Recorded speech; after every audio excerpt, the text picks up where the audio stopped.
at lunch. You are looking live. Live at lunch. Live at lunch with Ott and Hanny on 104.5 ESPN, Baton Rouge. What the hell's going on out here? Now, here's Jimmy Ott and Charles Hannegriff. Yeah, for some reason or another, you sound a little taller on radio. Is it live? Is it live? Is it live? From Rufino's on Highland Road, welcome to the Friday edition of Live at Lunch, 104.5 ESPN Baton Rouge. Charles Hannegriff, Jimmy Ott, Max Gautreau. Braxton back in the studio. Jordan Kinches is on. Can we call him he's on assignment today instead of vacation? That's a standard term. He's down at the Manning Passing Academy this weekend. So we get a report from him on Monday what he saw. From places. For the least desirable places in the world, like the Manning Passing Academy, to the most desirable, like the French Riviera or something. It's on assignment. Everything's in between. You would pick the French Riviera over the Manning Passing Academy? I'm shocked. No, I'm saying, did you hear what I said? I did, yeah. From the least desirable to the most desirable. And that's why I said I'm just shocked that you would pick the French Riviera over the Manning Passing Academy. Charlie, anybody would. Well, of course. You would pick. And nobody wants to go down there. I mean, he was forced. Moscona made him go. He put him on assignment. Somebody. Max used to go. Max has got. I've gone Max the last is 3 years. Just this in. Yeah. I can't go this year, unfortunately, but I normally get some good feedback on the quarterback. So on the Friday Night Lights segment how you feel? How you feel? Save it, bro. How you feel about being a homeowner and your weekends are no longer watching football? They're now fixing things. Well, that'll be fun. I have to laugh. Charlie actually said, "Yeah, Archie's not happy with Lane Kiffin." Oh, really? Really, he doesn't like the LSU coach. He doesn't like something LSU. He doesn't like the Ole Miss coach that left him for LSU. Really? Add it to the freaking list, Charlie. That was 6 months ago. I mean, that's not new news. Can LSU officials call me again and say, "Hey, I know your feelings, but hey, give us a shot at Arch. We got a shot." Okay, prove me wrong. Yeah. They hate LSU.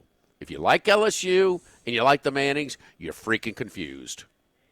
You've made that point more than once. Yeah, Charlie, you set him up for this. I did. I should have just said Jordan's on vacation. And, I was in a good mood. And moved right into the first segment. A day that ends in Y, and Jimmy doesn't like the Mannings. Great stuff.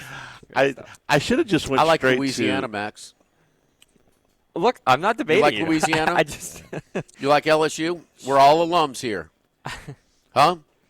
So we can't like the Mannings. I got it. I know well, your stance on they this. hate Louisiana. They hate LSU. Okay.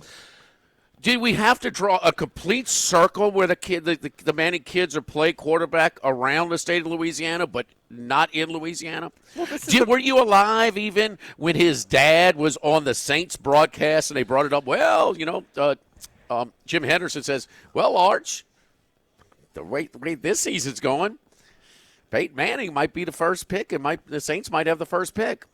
He ain't coming here. On the air, on the Saints nickel, broadcasted. If you didn't know before, if there was any confusion before. You know what? Moscona just texted me. He said Jordan's at the beach. He actually didn't go to the of course he's at the beach. I will say that crap hole. Nickel State and Thibodeau, I think, probably appreciates the Manning family. That's a big deal for them. Thibodeau's a fine place. Thibodeau's a fine place. But they can appreciate the Mannings. His name's on the field there. Come on. Let me appreciate. Let me try this again. Welcome to the Friday edition of Live at Lunch. We're here at Rufino's here on Highland Road. Charles Hannegriff, Jimmy Ott, Max Gautreau, Braxton back in the studio. Jordan is on vacation today at the beach, and we start with USA Soccer, who lost in the last 10 in the 89th minute last That push night. was in great shape. Aren't you going to bet both of them, Turkey and the tie? That's what I thought, too. See, I had to explain it yesterday. Yes, but I had 100% boost on. So I had to throw in 2 jokers and shots on goal. So I threw some shots in there. Got them. Guy's 25 yards away, misses by a foot. But that's not a shot on goal. But the little dribbler to the keeper. Whoa! Did they pay that out? Because it's been ruled that was not a shot on goal. Have they already paid that? It was a check. When I texted you, it checked. Okay, so they put it in. Because I will say they changed that. It was not a shot on goal because it was kind of a cross, but they initially graded it as a shot on goal. So if they cashed it for you, good for you. But no, it didn't cash because the third leg was the draw. The draw. With 10 But seconds I did play to a little go, bit on Turkey, too. with 10 seconds to go, they make the winning goal. How do we know if it's last 10 kick seconds? of the match? Well, it was 88-50, I believe. Oh no, this was in the stoppage time, so it was like not 98. 7 minutes. 98-50. Oh no, it was past 7 minutes because It was. They added. Homeboy had to lay on the ground. They forever. added a little. Right. But after the match was over, he was walking around, pleasantries. I just estimated like that they played about when they put the ball back in play, they played for about 10 seconds. So if I'm off 3 Well, there or 4 you go. seconds, Oh, No, that was the last kick. They didn't even kick it off. They didn't even- okay. That was the last kick of the game. you know, Oh, thanks a lot. most sports have a clock on the scoreboard where you can Exactly. see, but this one doesn't. discretional clock. First of all, it was entertaining. The Americans scored right out of the gate. There was plenty of scoring in this game. The crowd was into it. We know that the match was not going to affect where they finished in the pool. It was not going to affect who they played. That was already or did it get established during the game or before the game? They're going to play Bosnia next Wednesday. Yeah, So, it was They decided said it yesterday. early in the game. It and was determined. 99.9%, but it was determined. Yes. Oh, wait a minute. Hold on. Don't get into them 99% win percentages. We've had a run on those lately. Okay. I mean, They need a lot the of Knicks those. and this. I Yeah. mean, how many of the Knicks alone? I mean, they need to go back and redo those win probabilities. Yes. So we're watching. It's entertaining. The Turkey comes back and they score 2 goals. They take a 2-1 lead. So then for the rest of the match, for me, it's about is Pulisic going to play? And he did. He checked in and look great. It really made a difference for a soccer novice like me. I'm like, Yeah. what are they going to look? How are they going to look different? 9 of the 11 starters were different than they were in the previous match. Max, correct me if I get any of the. You're facts right. wrong. I would argue it was 10 of 11 just because It's a B team, dude. Pepe, Yeah. it was The B whole team. second Pepe, string. who started in the last match, was only starting because Pulisic was hurt. So Okay. from the first match, their original starting 11, it was 10 of 11 changes. Yeah. Pulisic comes in. They get a couple of really good looks with him in there, and eventually they do tie the score, and it stayed that way until the end that we just talked about. If I'm a fan of the United States, which of course I am, I feel good for a bunch of the reasons. In the first 2 matches, they couldn't have looked any better to my novice eye. In this, with the B team, the JV, whatever you want to call it, they were right there.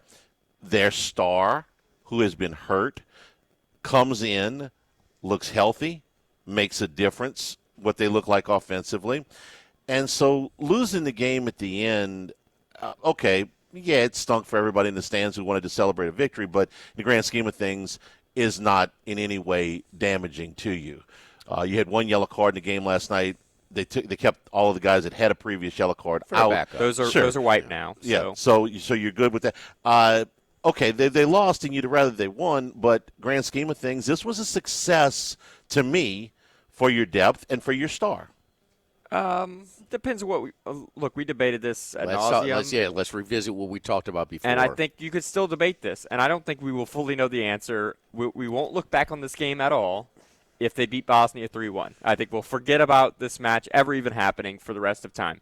But depending on how they play in the round of 32, I think that will depend on how we look back on this match, because we've debated if momentum matters. We've debated if they wanted to win this match and keep the party going.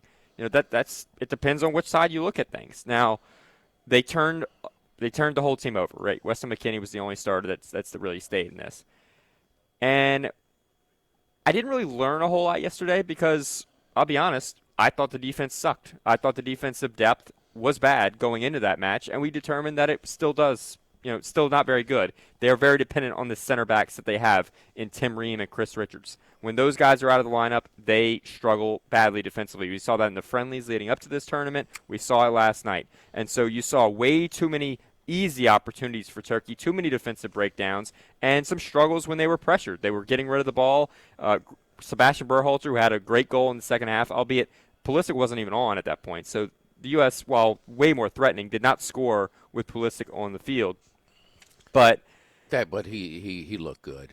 No, he looked really good. Clearly, he looked healthy. He makes things happen. Clearly threatened down the left side. It was a clear boost of energy. Can we give a mainstream sports analogy? A Chris Paul. I mean, a Gretzky. I mean, he makes things. He's very creative. He's got moves. He's got for himself and for his teammates. I mean, you see why they try and channel so much of the traffic through him because he looked great last night. I know they didn't result on the scoreboard, but I mean. And they did things a little bit differently in the second match with their tactics. But the one thing you've noticed, even if I think you're a beginner, you're just kind of following the soccer experience because of the U.S., I think the one thing you can see so far is they are threatening from the outsides. They are trying to create width in their lineup and then bring crosses in. That's how they have 2 own goals, right? They've had crosses come in the box in threatening areas, and the defense puts them in the net accidentally. But overall, it's the threats from the outside, from guys like Pulisic,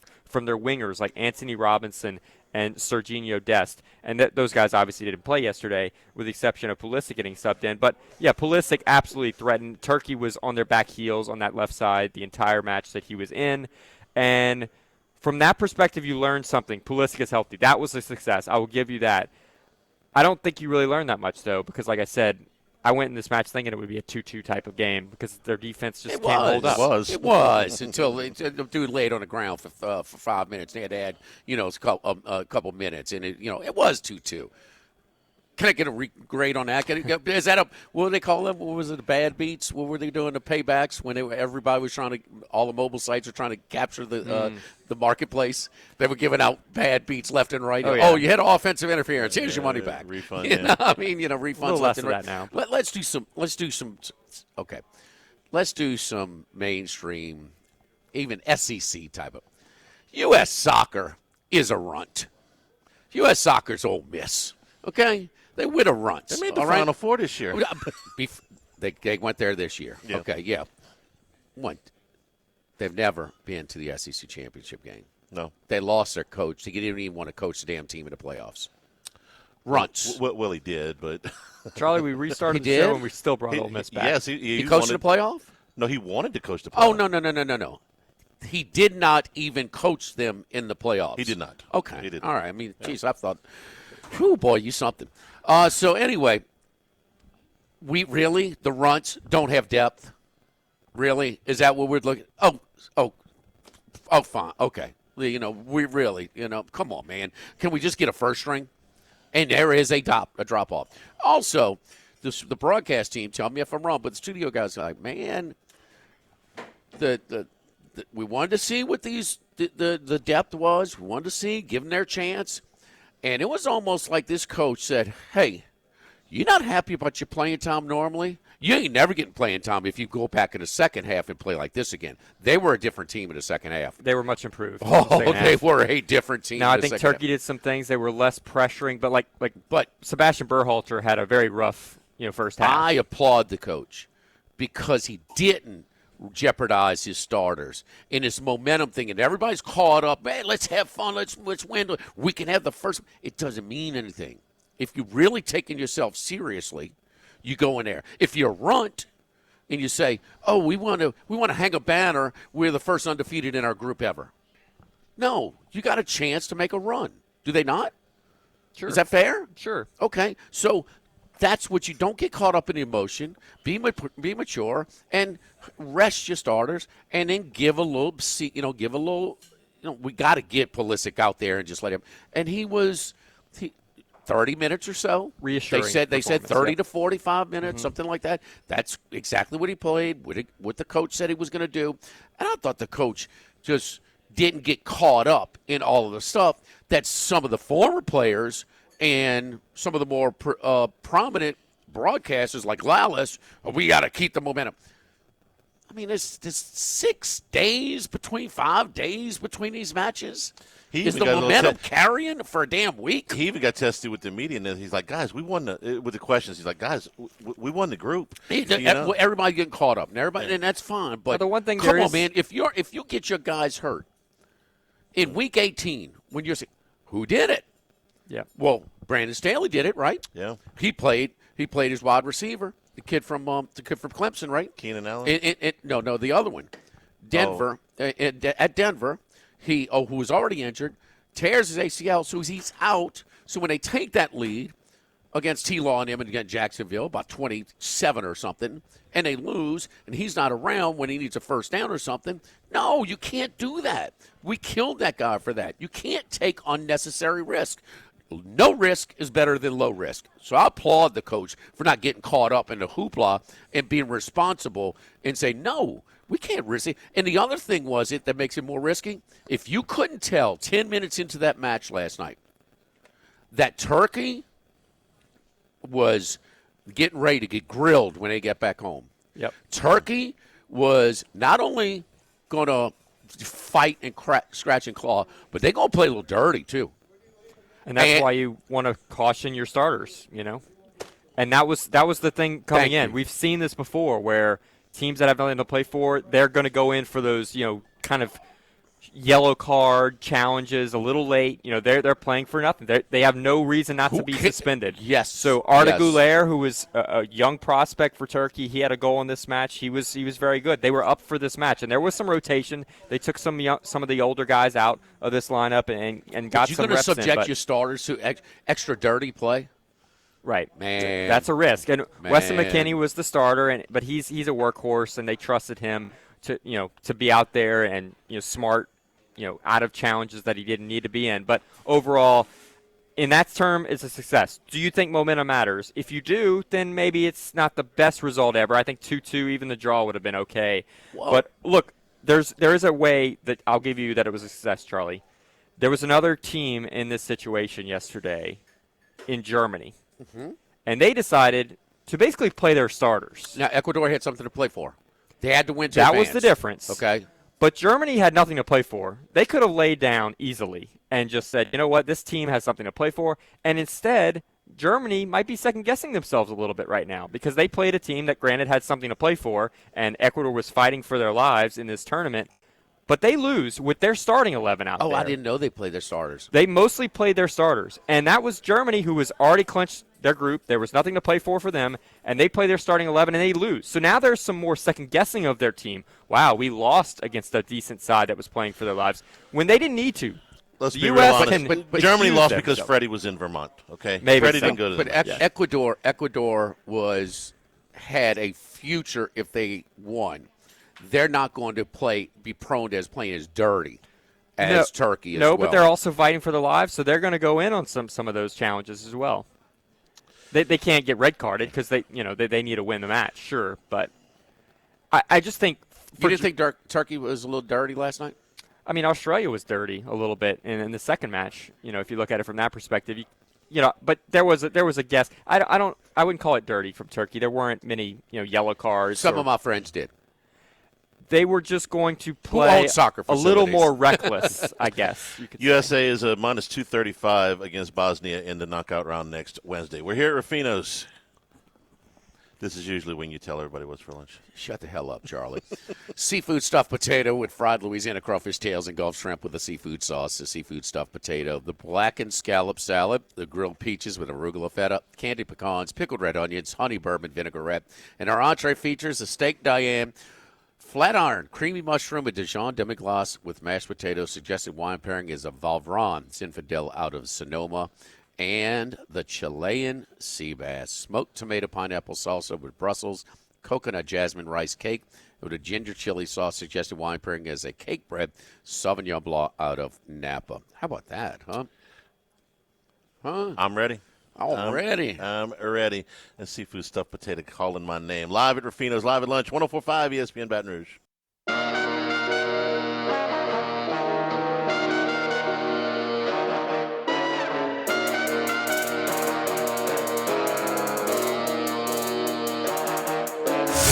Live at lunch with Ott and Hanny from Rufino's on Highland Road on 104.5 ESPN Baton Rouge. Chris Massaro joins us right now. Chris, how you doing, buddy? You know what, Jimmy? The gambling gods were so good to me in the month of May that they are reaping after me. They're not happy. They're striking down with what do they say, furious vengeance. You had a draw I've been coming on this show for a few years now, and I'm on a little bit of a losing streak on these Friday spots. So we're going to have to try to turn it around. Last night, as I heard you guys discussing the USA game, that player in the extra time was writhing in pain, as you may say. But I have not seen, in all the games that I watch, I haven't watched every game, but I've watched a lot of the games, the extra time has ended exactly on the nose every single time, regardless of other players faking injuries during the extra time, regardless of corner kicks in the extra time, regardless of anything in the extra time. And I find it very curious that not only did it go over 7 minutes, it went over 8 minutes while the Turkey team, that's a new name we have to say now, Turkey had a throw-in at the corner where they threw it in, Pulisic falls down, and they give up a really unexcusable goal. For anyone that, was sat around, was hoping that even the announcers, I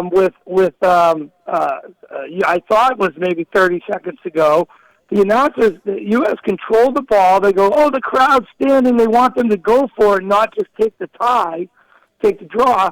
And I'm not sure who it was, but whoever it was, he kicked it to absolutely nowhere. He just kicked it out of bounds up the right side. And then the U.S. never controlled the ball once again. It was just a bizarre ending. I had the draw myself and a little perturbed. And last week we gave out the under in the Red Sox Mariners game. The Red Sox had a no-hitter going into the seventh. It was 1-0. I thought it was safe to go to bed. It apparently was not. I woke up 6-2 was the final. I don't know what happened. Just some bad beats, to say the least. Hey, Max, have you ever seen the game end on a goal? The extra time, it just ends. It happens. It happens. Yeah. Because they wait for a break in action. I get it, but there was a break. Wait, hold on. Max, rattle off the ones that you can remember, then, please. Well, it happened. Premier really, League. You can't think of any. That's my point. No, it happens. You can name one. I mean, I can't name specific. That's my point. I'm telling. Well, if you gave me time, I could think of one. Hey, so Max says it happens all the time, but can't name any. Not all the time. Because it's rare. His retention skills are really poor, Chris. Well, there's been some ones in this tournament. I'm just questioning that the extra time in this tournament has been very precise. They've been cutting it off right on the nose. I've seen it in other tournaments where it hasn't been as precise. Well, they had the injury during extra time. I mean, the guy laid on the damn ground for minutes. I can't. I had to push too, and I can't complain about that. Can I ask why we have to guess, and why? I'm sure there's a good reason for it. Why is there not a clock on the scoreboard like every other? Yeah, I get it. Great question, Charlie. Great question. You should host the show.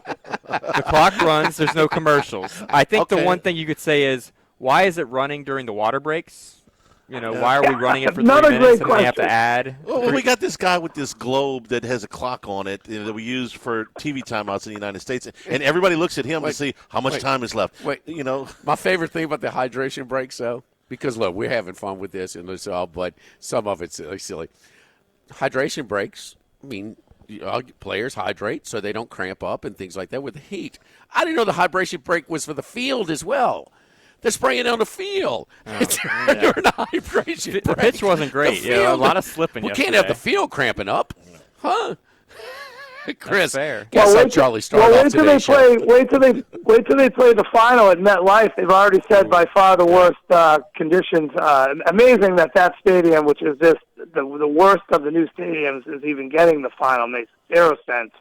The nightmare to get out of, a nightmare field, injuries all the time there. And not a great viewing experience. So I think there'll be some questions when that game shows up. The NFL probably appreciates that some of these grass pitches in these indoor NFL stadiums aren't working the best, so they don't get yelled at for how they don't have grass fields all the time. You remember where they played the final the last time was in the United States, in '94. Hey, Chris, so the Scotland people are even writing letters to the city of Boston through the Herald and saying how great of an experience and how hospitable, just a great experience there. And this is the same week where we saw Wyndham Clark get some treatment from your neighbors just down the road. It wasn't, wow, that was a little rough, the the Long Islanders there. So, did Boston a little different from New York? You know what? That was just a weird just circumstance. I guess they kind of just sometimes when the snowball gets rolling and you get a lot of drunk people saying a lot of dumb things, and just kind of like what happens when these championship parades or any sort of circumstance where the masses kind of all just get together and everyone thinks it's funny, but then in hindsight, it's just looking back on it, it looks awful. A friend of mine from San Diego, I had lunch with on Monday or Wednesday this week. Excuse me. He was actually in Boston, first time going to Boston, first time going to Fenway. Tried to go to the Scotland-Morocco game, but the tickets were just outrageous. He's got his wife and kids.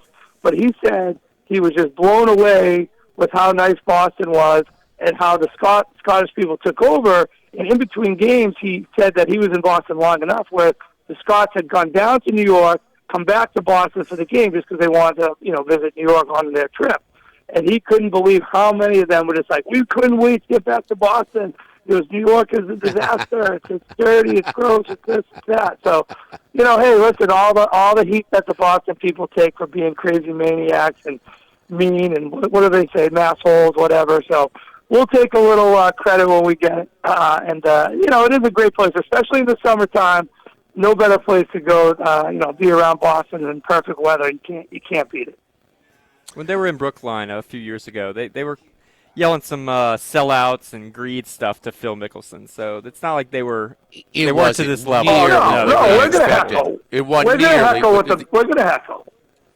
Yeah, I mean, listen, that wasn't nearly as nasty as they thought it could be when Liv was fresh of the traders. And probably the most extreme individual tournament that I think I've seen. Fitzpatrick won it, right? Well, another problem.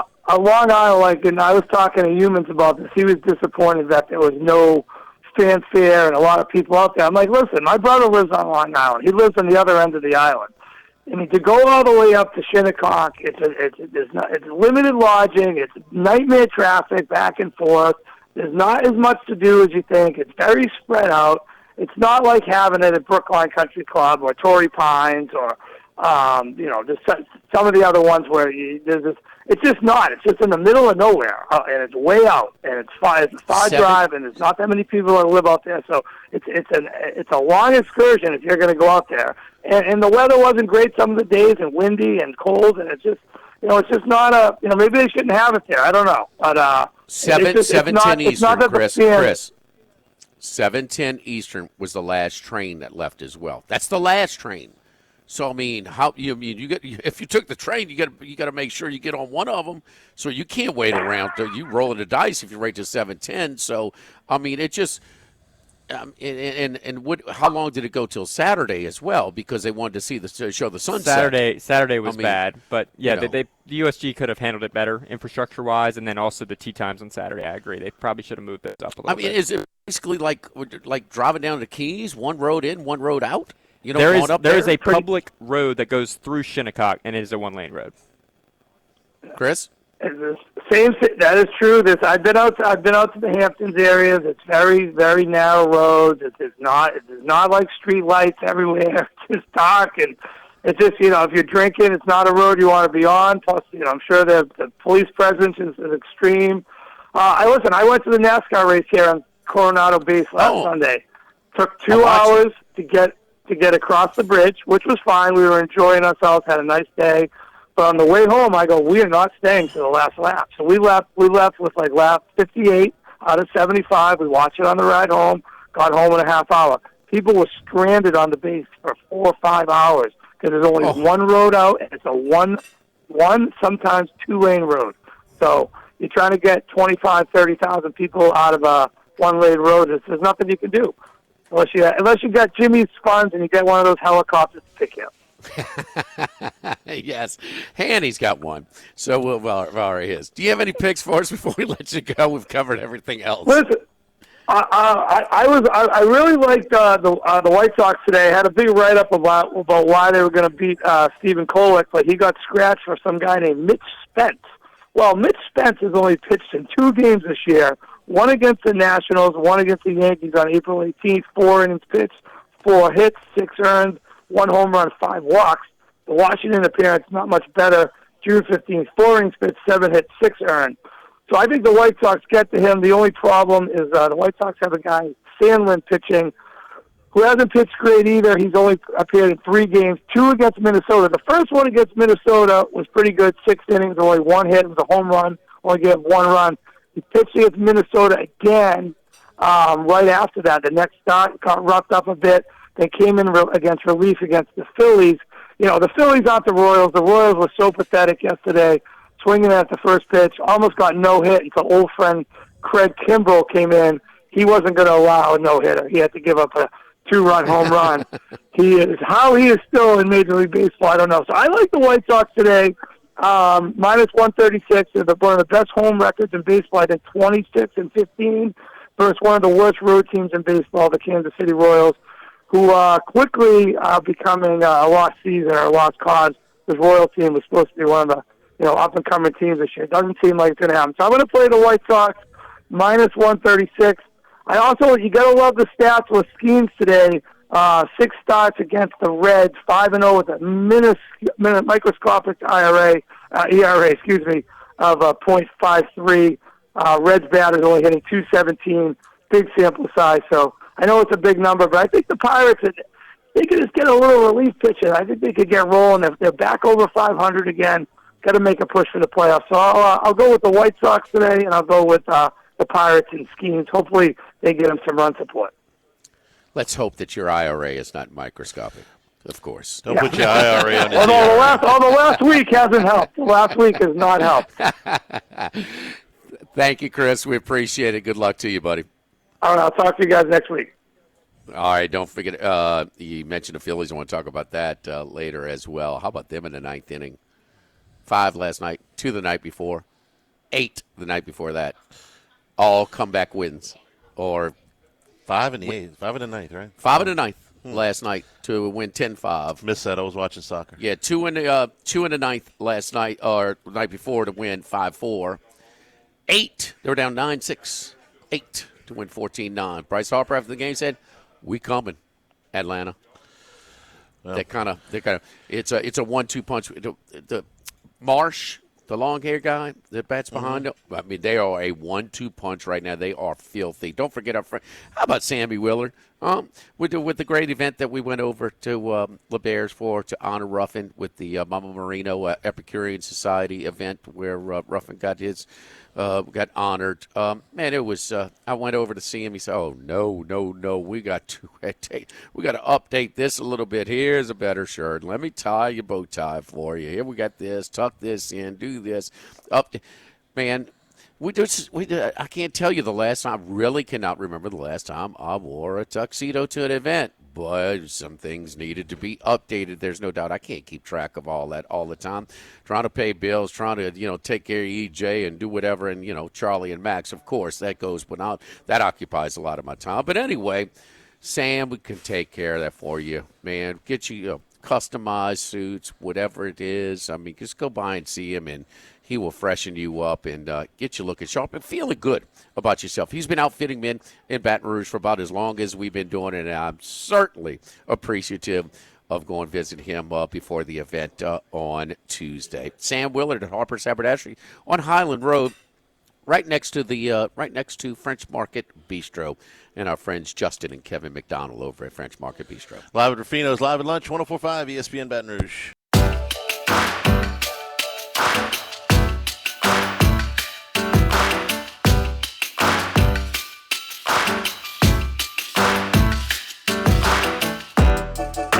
Jimmy, Charlie, and Troy. 3 best buddies sitting around talking sports bets. Let's welcome in Troy Macker from Bet Rivers. Troy, how much did the house get back on the U.S. soccer game last night?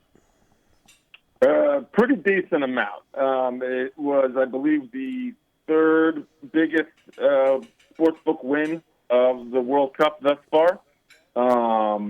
That helps because the Paraguay match was the biggest public win of the World Cup.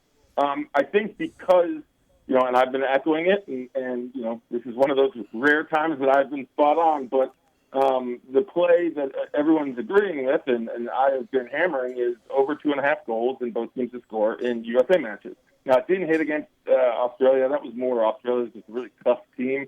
And Pulisic didn't play. Granted, he played only 30 minutes last night. But there were goals in this game.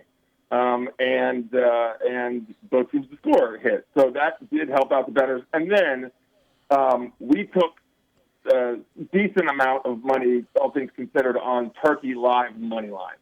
And we actually took several, I would say just over more than 2 dozen tickets on Turkey at 300-1 live money line, which bets were placed in the 97th minute, and they scored the goal in the 98th minute. And we took one bet of $95 at 300-1 that paid out, what's that, $27,000? So we didn't make as much money as we could because there were goals. Wow. Yeah. Wow. How many games can you remember that ended in the extra time? The extra time, they called it quits right as the goal scored. So there's a very famous one. It's kind of in the weeds. It was Watford-Leicester from 2017. And essentially in the promotion playoff. The teams from the second division, they played in the championship game, and whoever won that got promoted to the EPL. Well, Watford gave up a penalty in the 95th minute. Leicester kicked the penalty kick to essentially win the game. They missed, and the ball was deflected, and the ref allowed Watford to continue out the run. They drove down the field and scored at the buzzer to win promotion. It's one of the craziest. Go look it up. Troy Deeney scores the goal. It's amazing. That's the only other one, and it's only because it's maybe my favorite soccer moment of all time. But I've never seen 300-1 hit on a live. Well played, Troy. Well played, Troy. Max could not name one. Liverpool Everton, 20. Are you look? No. I thought of it. I mentioned it while you were talking. Yeah. Okay. It was a save or a ball that went off the How many top years ago? crossbar. This was under Jurgen Klopp, so this was 2018, somewhere in there. It's been a little while, but it came off the crossbar. Divock Origi headed it in, and the coach ran on the field, and they basically just kicked the ball at midfield, and that was it. Done. But did they kick it even I last think night? they did kick one ball. I don't think they even kicked it. Yeah, so yeah, I that's guess, what I'm saying. Okay. Yeah, this is you know how they put those props during March Madness, buzzer beaters. Well, it's got to be the Scottish one. Hearts and help me out, Troy. It was Hearts and Celtic. It ended at the death as well with the third goal. Yeah, well, that was more because of what do they call it? Pitch invasion. Yeah, there was an invasion, so they just said, "That's it. That's it." Invasion. A pitch invasion. Court yes. storming. Rough in the field. They Field Field storm. But nevertheless, it was at the end of time. The pitch storm fade. Yeah. Huh? My memory's just bad, Jimmy. I can think of some. Yeah, they do it out of defiance there. As opposed to this is so fun. I mean, see what happens when LSU doesn't make a run at Omaha. I'm taking notes, dude. I'm learning so much. But it's look, man, the traffic. I mean, with the excitement, with the U.S. doing well, with it being on U.S. soils, with the stories. I mean, these people, if we've come to U.S., I want to be American. Why? You have French. I mean, it's just the stories. I mean, it's kind of it's been festive. It's been fun. And the U.S. are making a run. And so, Troy, we compared it to, tell us if we're off on this. But it's Week 18 in the NFL. Your team's seeding is set. Win, lose, or draw. Do you want to risk an injury like Brandon Staley did with the Chargers that year at Denver? They didn't have Williams at top receiver, one of their top receivers, in a Jacksonville playoff game the next week. I mean, it's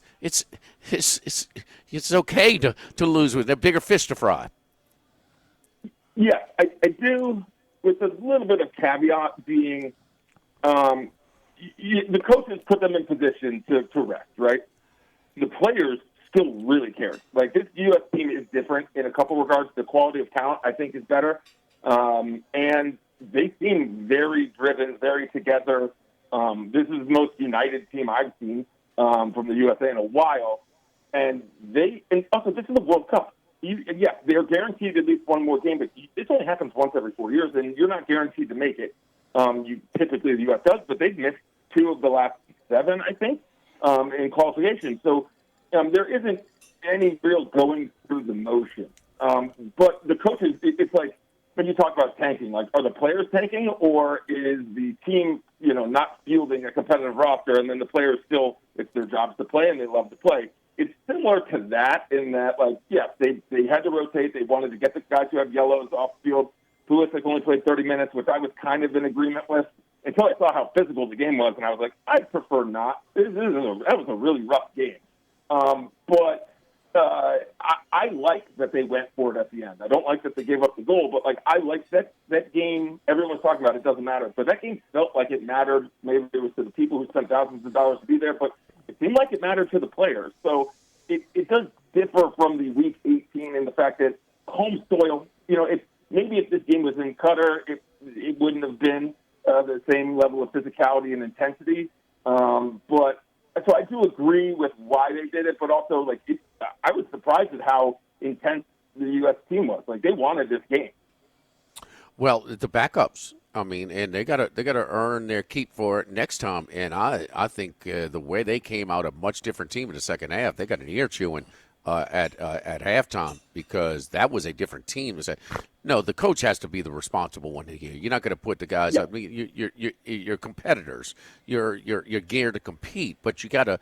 But also, Troy, it's an opportunity of experimentation, and you gotta see if you got some depth. I think last night we found out we don't have a whole lot of depth, and that's okay for a wannabe, in the world soccer, rage right now.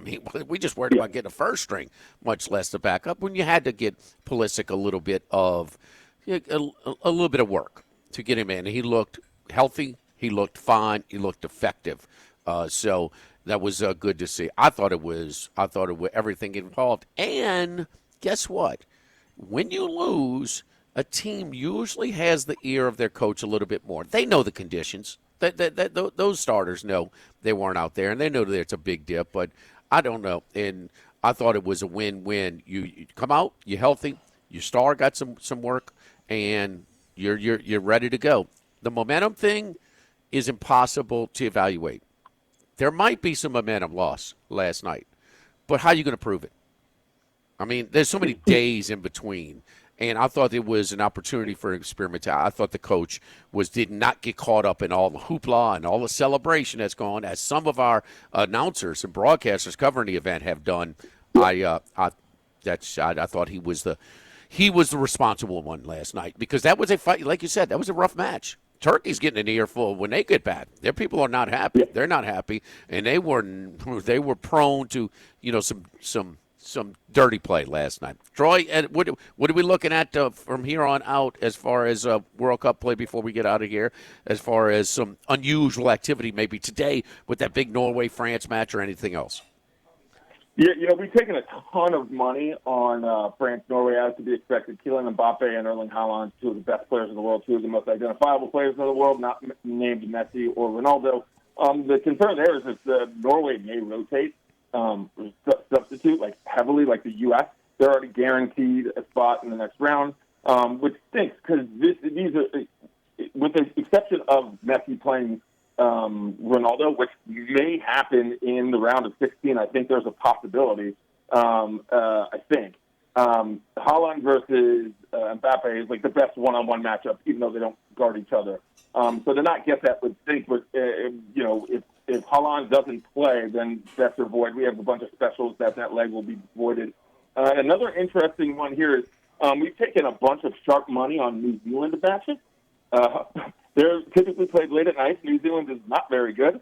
They got a little moxie, but New Zealand matches, both of them against Egypt and Iran. Neither are world powers. Egypt has Mohamed Salah, who's very, very good. But those games are nothing. They rate in the top 10 for handle. We've taken massive 6-figure bet singles in both of those games. Now, one hit and one didn't. That's why the Iran-New Zealand game was one of the biggest wins for the sports book, why the New Zealand-Egypt game was one of the biggest losers for the sports book. So that's an odd one. I expect more sharp money on the New Zealand match tonight against a very disappointing Belgium team. Belgium, that's one of the things USA should be very thankful for, because Belgium could have potentially been right in their quadrant for the knockout round, and Belgium may not advance. They've had 2 draws, they haven't scored. So Belgium limping in this tournament has been a boon to USA's potential advancement to hopefully the quarterfinal. Follow Troy on Twitter at Troy Macher. That's MACHIR. Troy, have a great weekend. Thank you, buddy. Great stuff. Thanks, guys. Live at Rufino's, live at lunch, 104.5 ESPN Baton Rouge.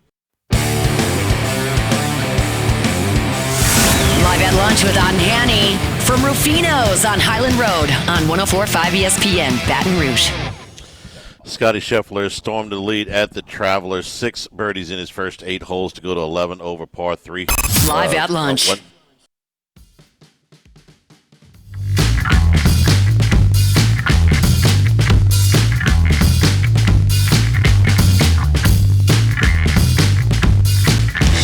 He's out there somewhere in the world. Maybe even your local sports book. Can anybody help us? Let's bring in Bruce Marshall. Brucey, how you doing, buddy? Hey, pretty good, Jimmy. So, have you gone to any of the World Cup events, or just watching them around? Or your thoughts on the World Cup? I have not. I've been watching them on TV, but I did watch the first week over in Switzerland. So I was they had events over there, so I was watching on the Town Square in Lugano for the first week. But I've been just enjoying every day. It's like one after another, and now we got 2 more days of 6 matches. So TV's been covering it pretty good for me. In this country, it does seem like with us being the host, with the national team having so much success and excitement, and their style of play as well. But man, you got a lot of casual at best observers like ourselves, who are it's appointment viewing. Charlie, is that fair to say? Yeah. I mean, how much are U.S. appointment viewing, and how much are the other games appointment viewing? I think there's been some carryover into the other games because the United States actually has a chance, okay? When we saw them in other World Cups where they didn't have much of a chance, and maybe some of those other games were on in a different time zone, they were on in the morning here or whenever, there wasn't much for me. But because, now I don't know anything about Bosnia, but I know that this American team has a chance to go deeper than pretty much any team that in my lifetime. So yes, I'm going to watch a little bit more. How long ago, Max? Bruce? Say that again, Jimmy. I missed that. When's the last time they went to the quarters?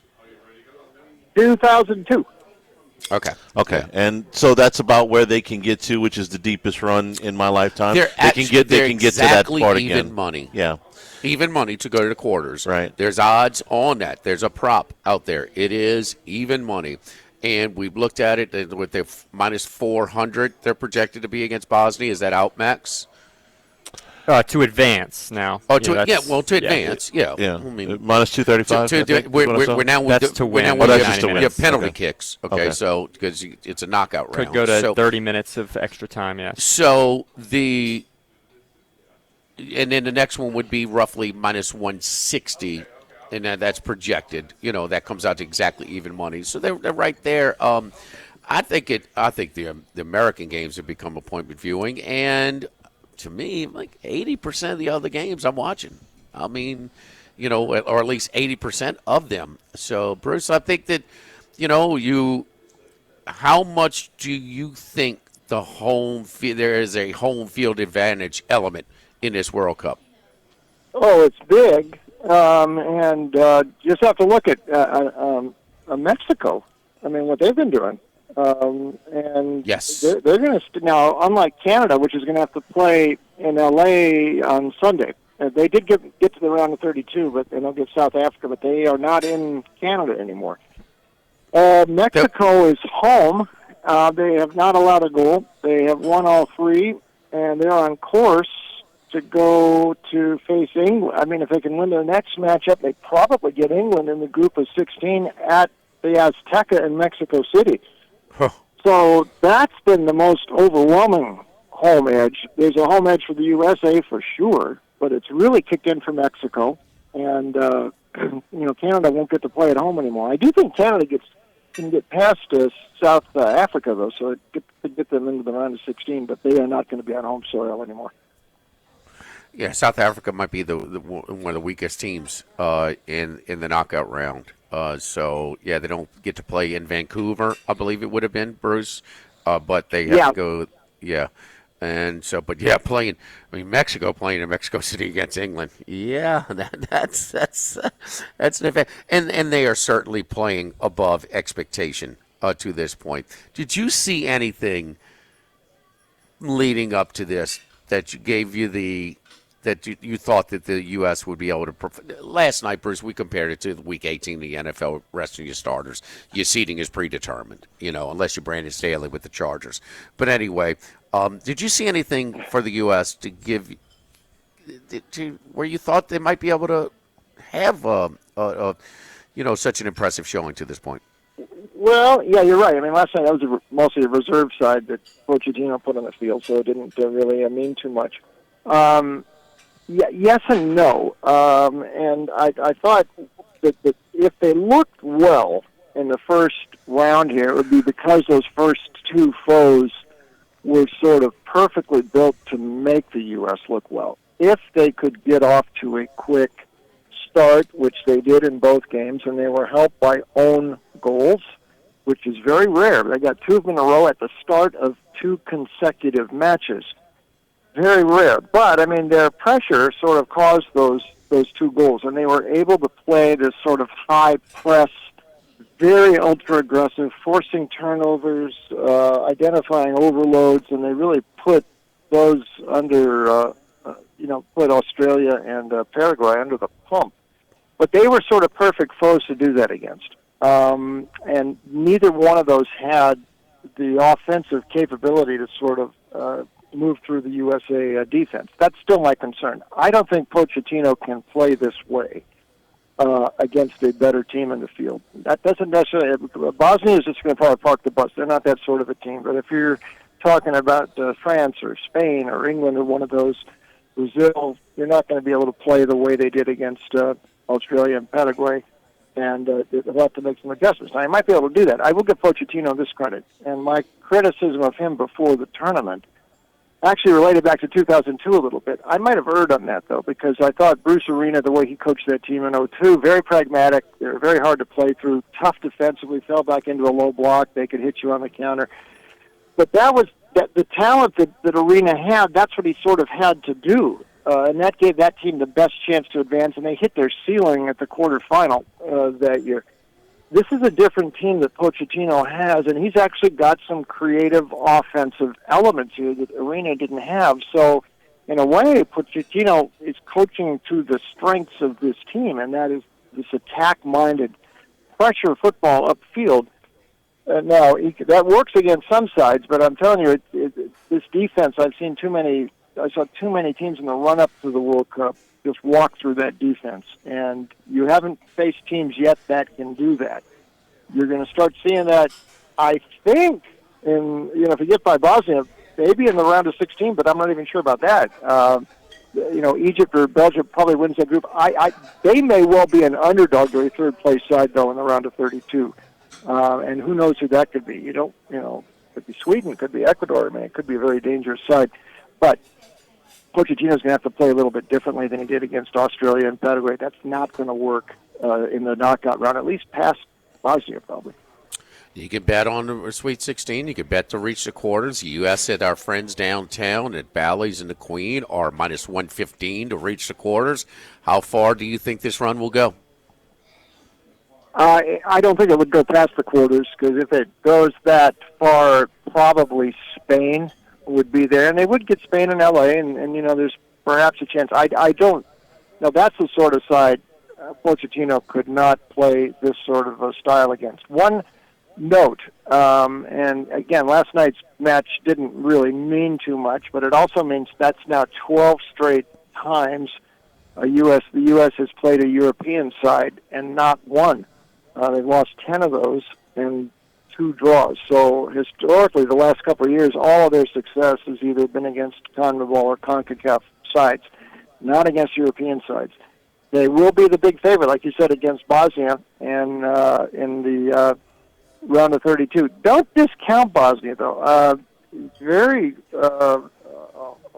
hardy bunch. They were not expected to win the playoffs at Cardiff against Wales, or the big underdog there, and a bigger underdog against Italy in the final match to get qualified for the World Cup. They won those both in penalty kicks.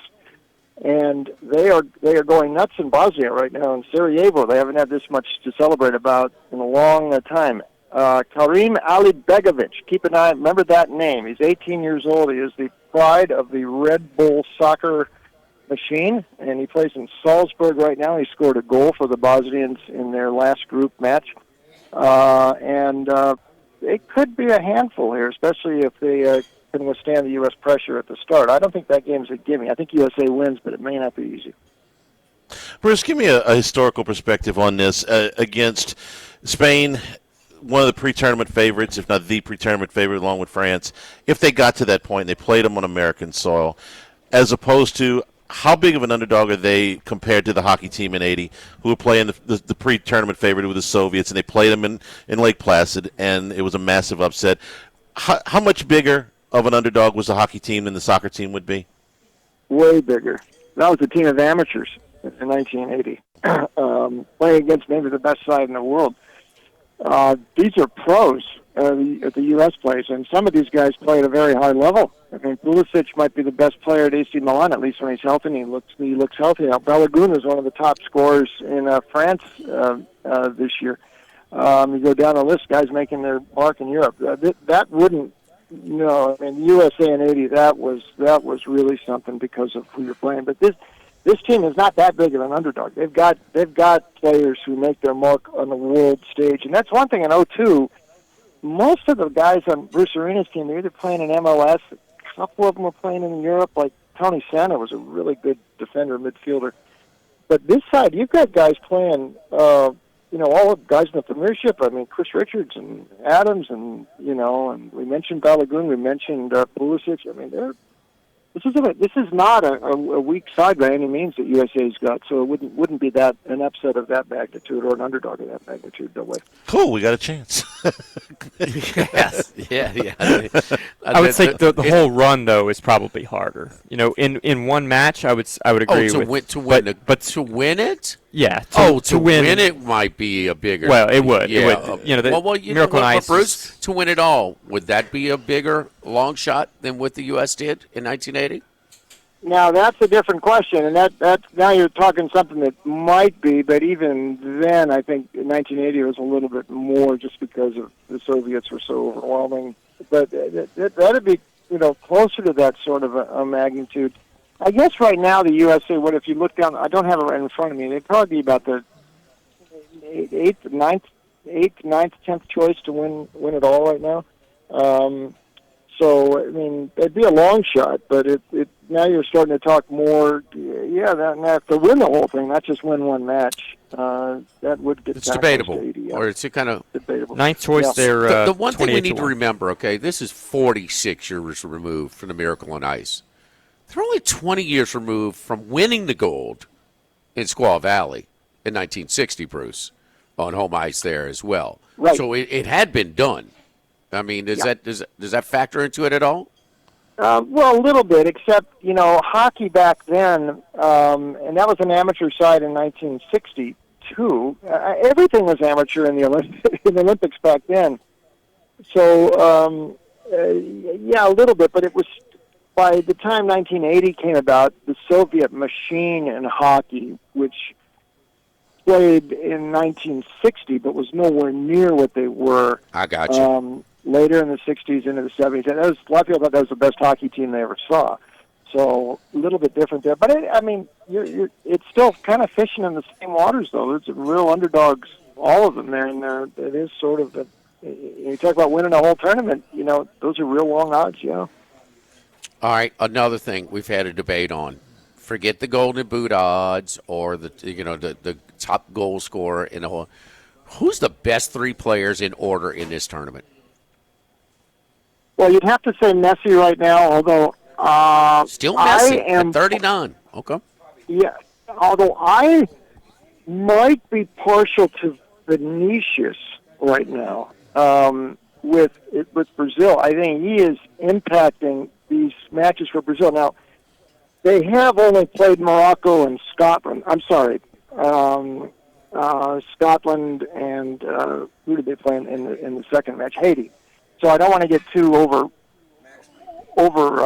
my skis with Vinicius, but every time he touches the ball, you feel like something's going to happen. So I think he's been impacting matches almost as much as Messi. There's a lot of Argentina covers for Messi a lot defensively. He's not that involved like you saw. I mean, Vinicius is involved in a couple of steals. And by the way, they took a legitimate goal away from him against Scotland. He should be sitting on 5 right now.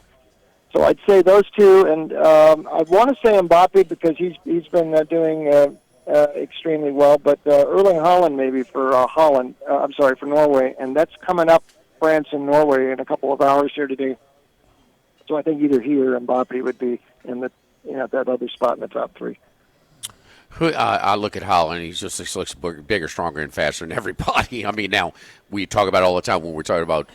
What supporting cast? And certainly in Man City, even I know that he's got a supporting cast at Man City, but he sure seems like he's the most impressive guy. A big part of it is positioning, Jimmy. Haaland is there as a striker. He's there to score. He's there to put up numbers, while some of these other forwards are having to track back. Damn it, Messi's the first word out of Bruce's mouth, and he's 39, right? Yeah. Now, part of it, he got some breaks in the MLS. He didn't have to strain as much as these guys. He's talking about the impact on this tournament. Right, but what I'm saying is he's probably a little fresher going into this tournament. Oh, I got you. Than some of the other players because he was able to take some times off at the MLS. Yeah. Okay. Bruce, you got a pick in a game or any games this weekend for today, France or Norway? Yeah, there's some interesting ones here today. Cape Verde could actually finish second in this group with its Group H with Spain. And just getting a draw against the Saudis, who have not looked very good, could do the trick. Now, that would get Cape Verde into a round of 32 match versus Argentina, which would really be something. But I think they can get a result.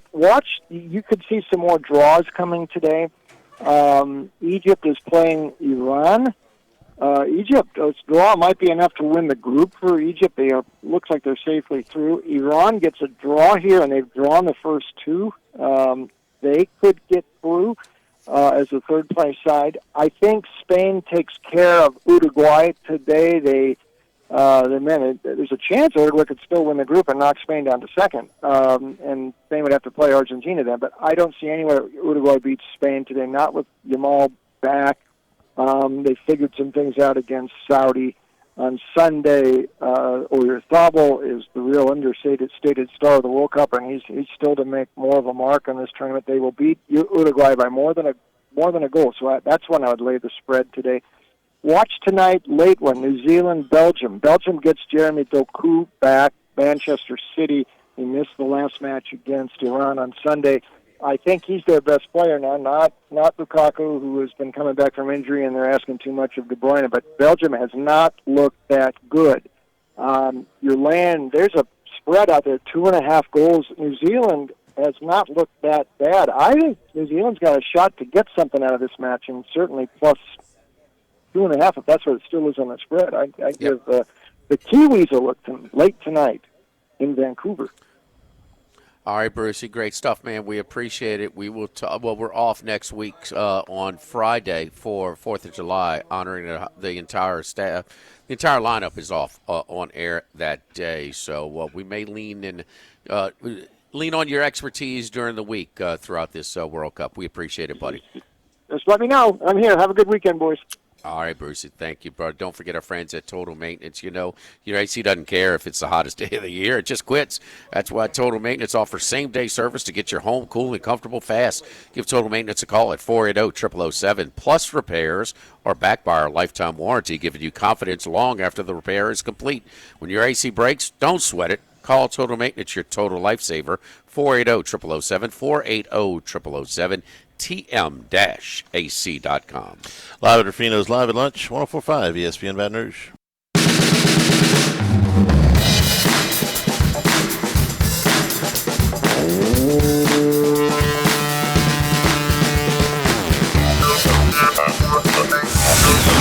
Lunch with Anani from Rufino's on Highland Road on 104.5 ESPN, Baton Rouge.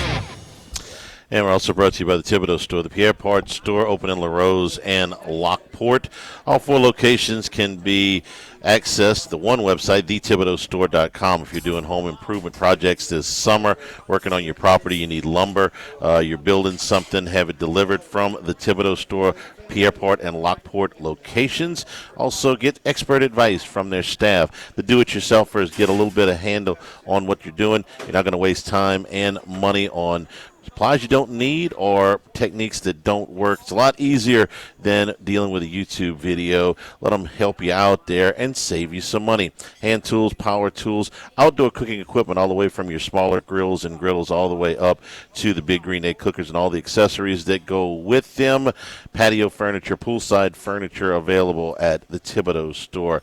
900 St. Patrick Highway in Thibodeau, Highway 70 in Pierreport, and online, thethibodeaustore.com. Mets have fired their manager. Paul Skeens is on the mound late this afternoon, 5:40 start for the Pirates. Yankees and Red Sox, first and last place. Not usually what we see out of those groups. And the Phillies, somebody keeping your eye on. So we got some Major League Baseball stuff going on this afternoon and this weekend. I mean, gave out the under the Red Sox Yankees last night. Under 8.5. It fell 6-3. All 6 runs by the Red Sox were unearned. That is the first time the Yankees have allowed 6 unearned runs. It's 1913. Well, after 113 years, I guess they were due, right? I mean, really? This guy kicks one in. Oh, yep. Extra time's over.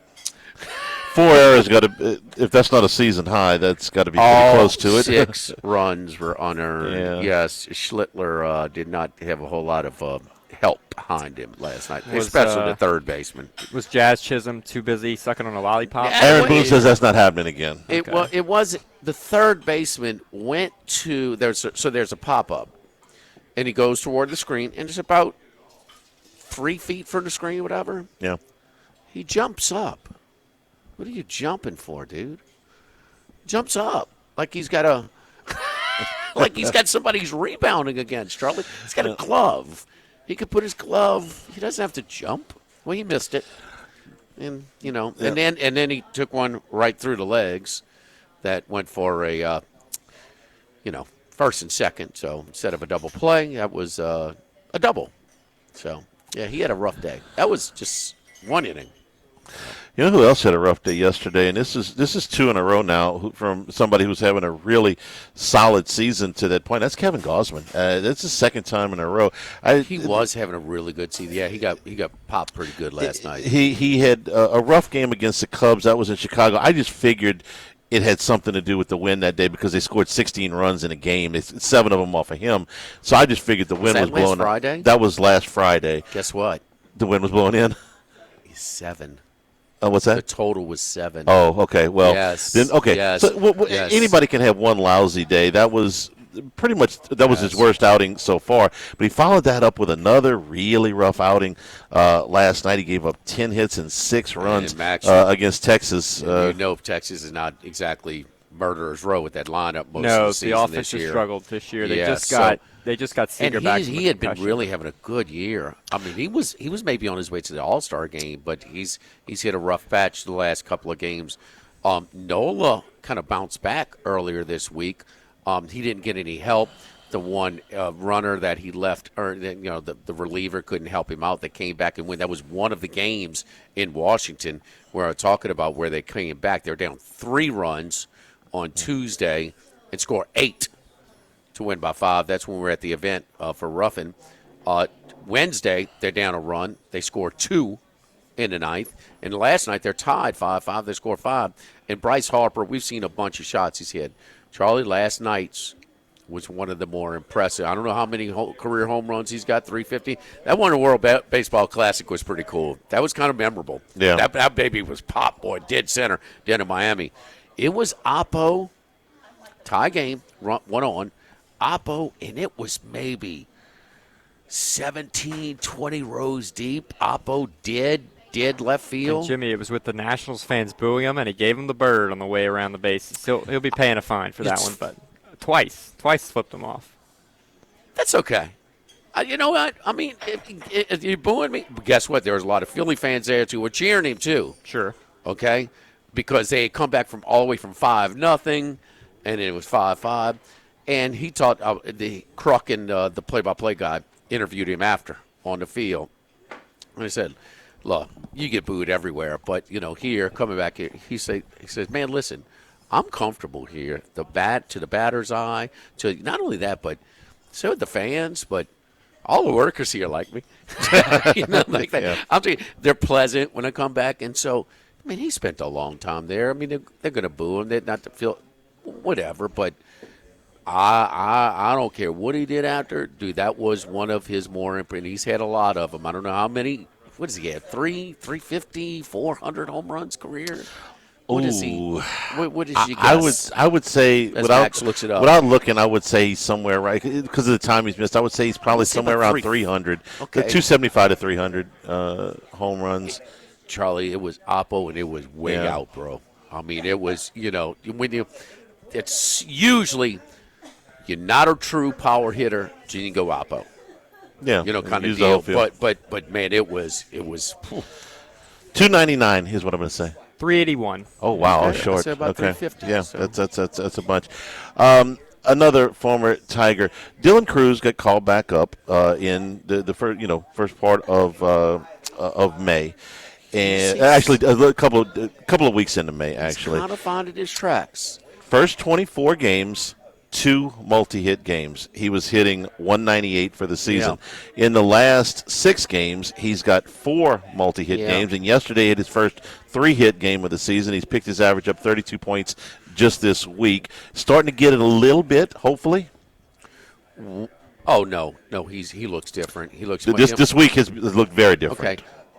The thing that we talk about a lot, what is the only way you can evaluate tools? Whether you're in the field, you're on the bases, or you're at the plate. What's the only way?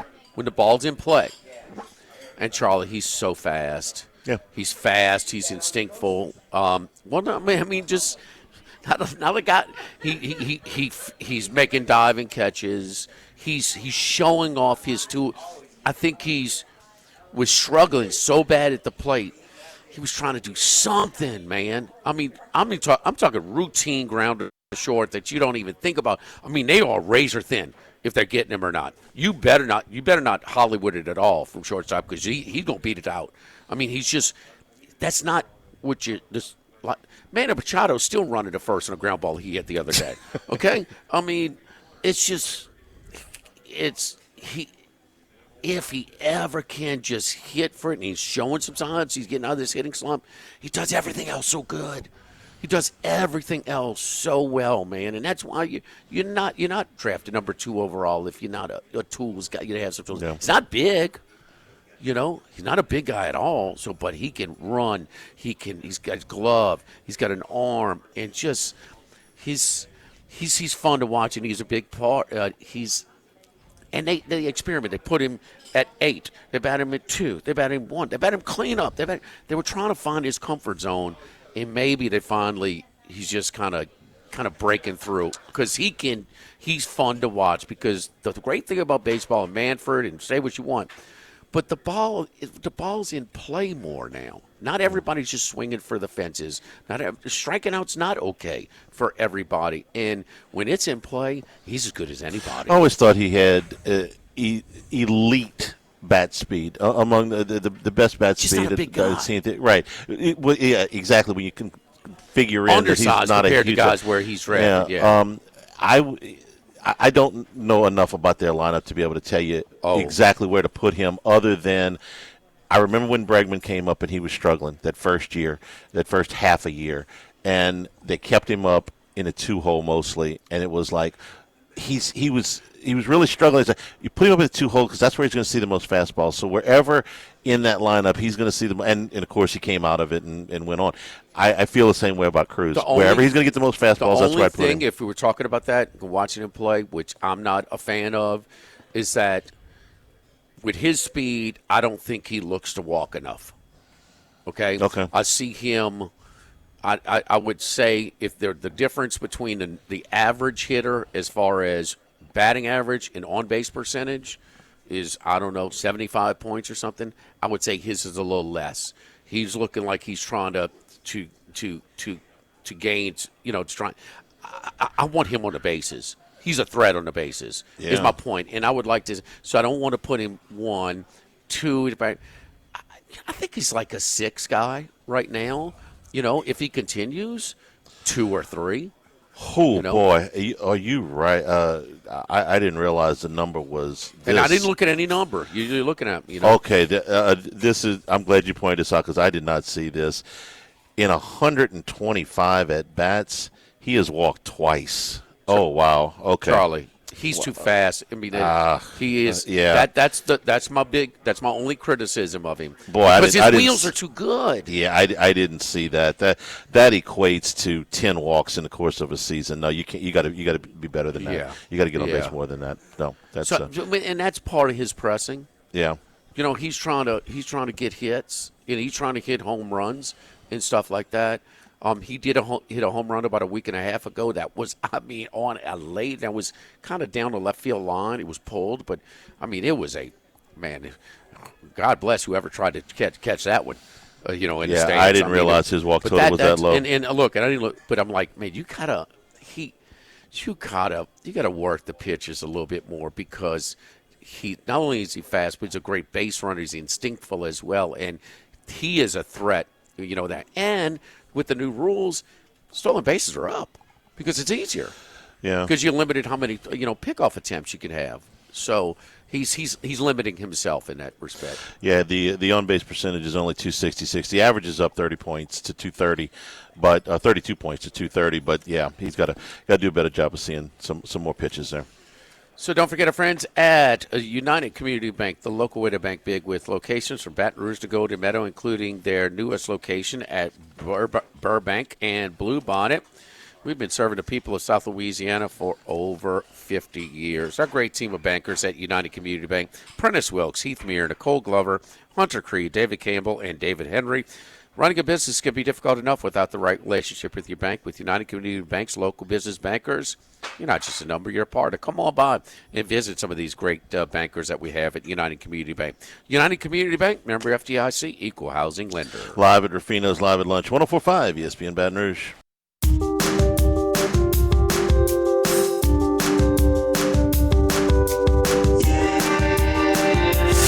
Live at lunch with Ott and Hanny from Rufino's on Highland Road on 104.5 ESPN Baton Rouge.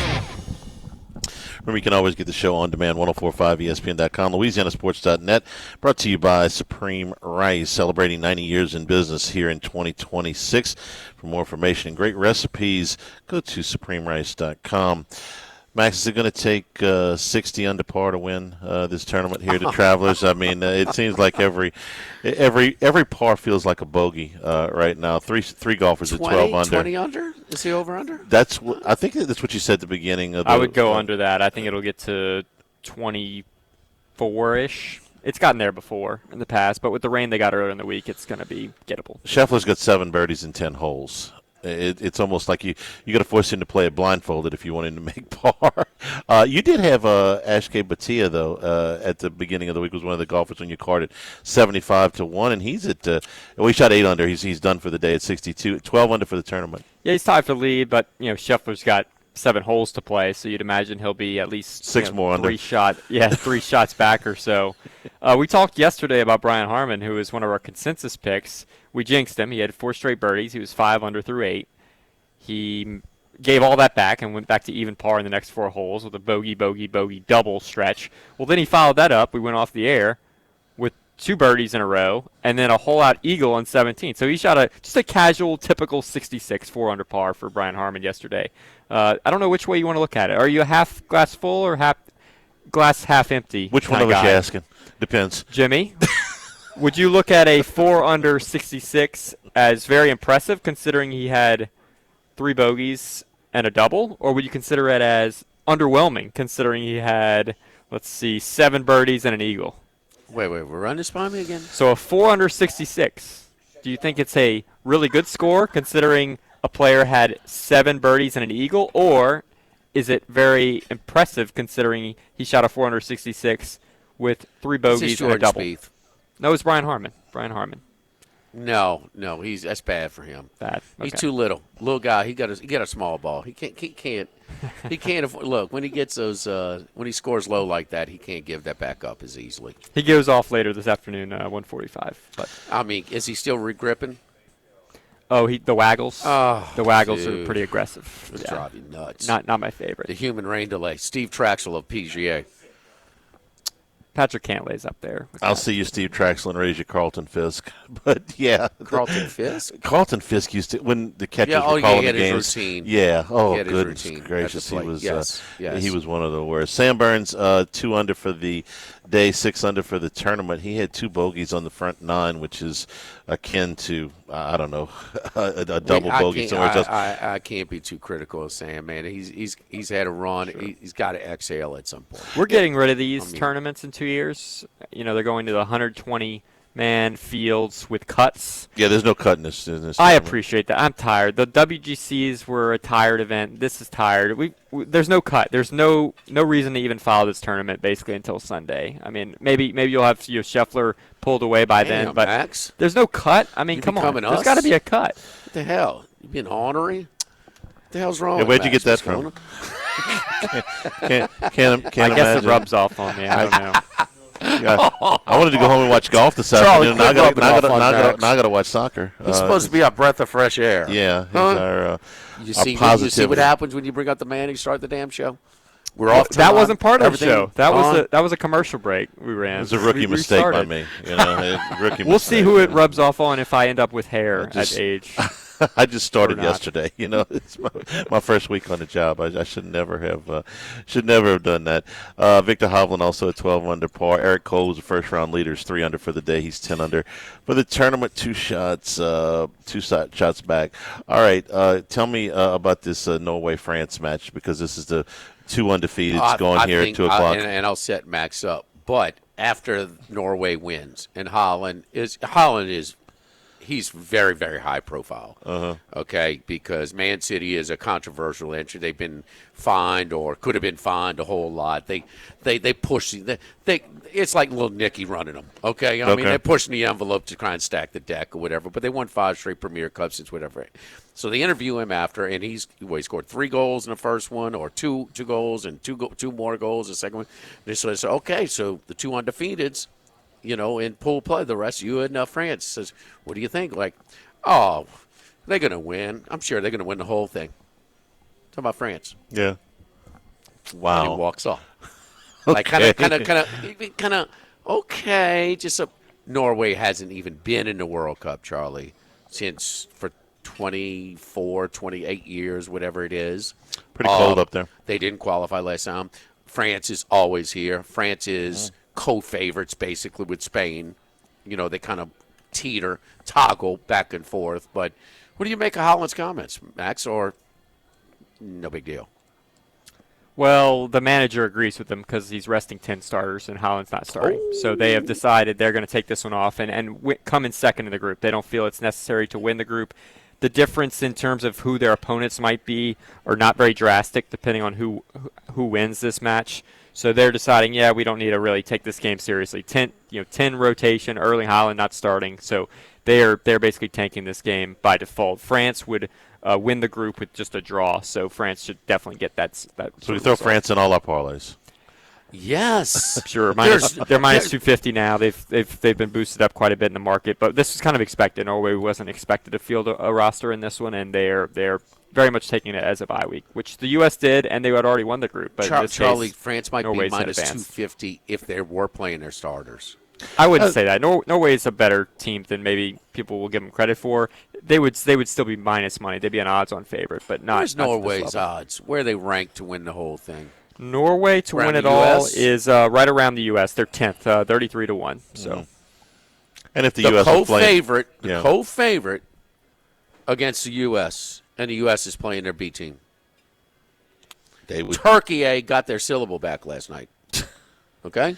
Turkey scored 0 goals against 10 players and 3 goals against 11 players. Wait, what's that? I said they scored 0 goals against 10 players and they scored 3 against 11. Well, shoot a lot. tougher to score when you don't shoot. I give you that. Is that fundamental or is that just the B team, Max? But do we give too many goals away? Is our defense a suspect? Well, it was a question coming in the tournament. I said there was going to be goals yesterday, but I think there's a lack of depth there. There's a lack of defensive depth for sure. But Chris Richards and Tim Ream, when they start in the center, they've done a lot better. In the first 2 matches, those guys started. Chris Richards specifically is, to me, one of the more important players that the U.S. has on their entire roster. Because how do you when pronounce he's out, D-E-P-T-H? D-E-P depth. Yeah. Depth. I said depth. I'm sorry. Is there an accent mark on you? One of them? Depth. Okay. Am I correct? I'm from South Louisiana now. I'm not saying. Okay. It's a tough word. So Norway's tanking the game. The other game at 2:00 is Senegal and Iraq, who are both 0-2. Expect goals in that one. Oh, so I'll say this: Max gave me Senegal over earlier in the week. It breezed over. I think it was it Norway 3-2? It was Norway, yeah, 3-2. Senegal was like 2.5. Typically a good defensive team. They played the U.S. in one of the friendly matches right before. There was the second to last match the U.S. played, and that was high scoring. Their defense is not good, but they can score. Sadio Mane's a good player. All right, so Max is telling you France because Norway's tanking, Senegal and Iraq over 3.5. Bruce gave us Cape Verde against Saudi Arabia. He did. I think that match is in Houston, and that it is. Does have some important ramifications to that match. It's kind of a coin flip type of match. This France-Norway thing is OKC playing against the Jazz, resting their players. I'm sorry, man. Is Uruguay trying, or is Spain going to breeze? No, Uruguay can win the group if they win this match, and I know.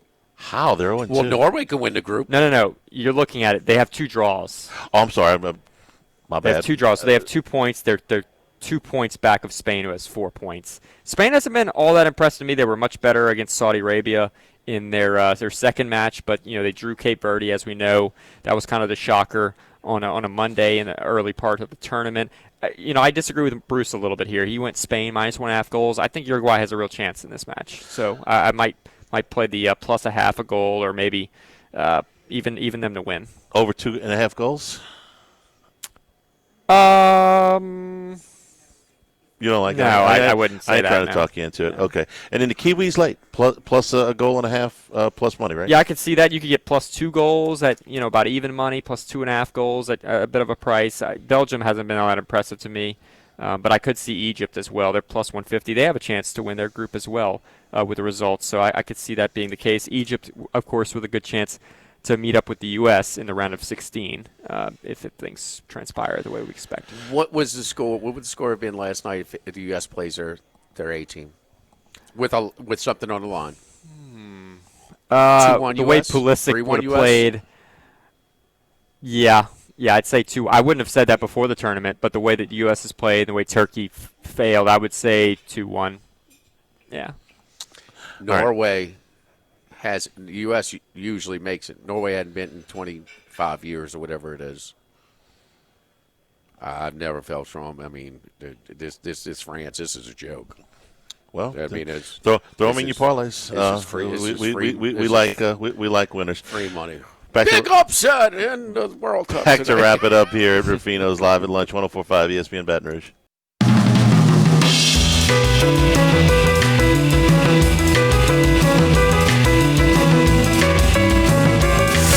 Live at Lunch with Ott and Hanny from Rufino's on Highland Road on 104.5 ESPN Baton Rouge.